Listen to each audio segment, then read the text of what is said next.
ગુજરાતના પોલીસ કર્મીઓ, એસઆરપીના જવાનો, હોમગાર્ડના જવાનો અને એ લોકોની સાથે સાથે અમુક પ્રાઇવેટ સંસ્થાના લોકો પણ જોડાયા હતા. આ રેલીના માધ્યમથી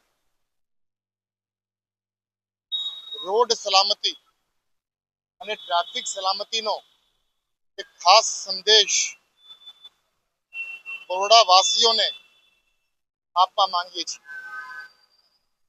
આપણે જાણીએ છીએ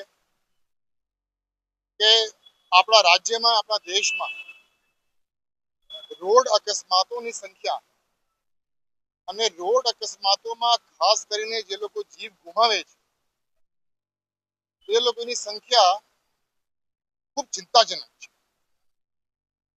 અને એ સંખ્યા કેમ ઓછી કરી શકાય અને ગુજરાત રાજ્યના રોડ ઉપર ટ્રાફિક સલામતી ને ધ્યાનમાં રાખીને અલગ અલગ સ્ટેક હોલ્ડર્સના માધ્યમથી શું કાર્યવાહી કરી શકાય એ ખાસ ચિંતા રાજ્ય સરકારની અને ખાસ કરીને ગુજરાત પોલીસની રહી છે.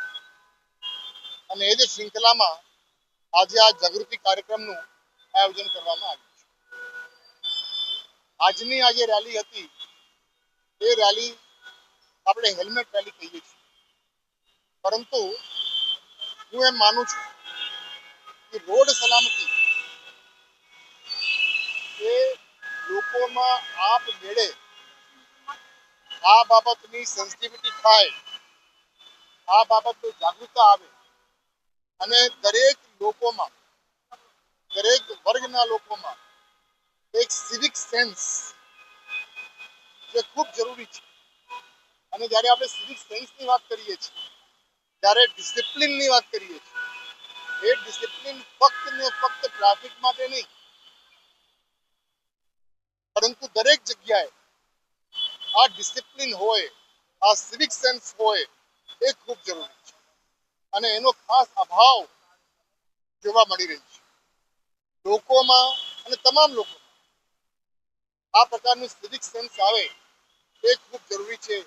વ્યવહાર કેવી રીતનો હોય એ ખૂબ જરૂરી છે. એકબીજાની સાથે આપણે વ્યવહાર કેવી હોવું જોઈએ. ઓપોર્ચ્યુનિટી જે છે, જે પ્રકરણ છે એ પ્રકરણ અનુસંધાને આપણી વ્યવહાર થઈ રહી છે કે કેમ એ જોવાની જવાબદારી આપણી સૌની છે. એ સિવિક સેન્સ કહેવાય.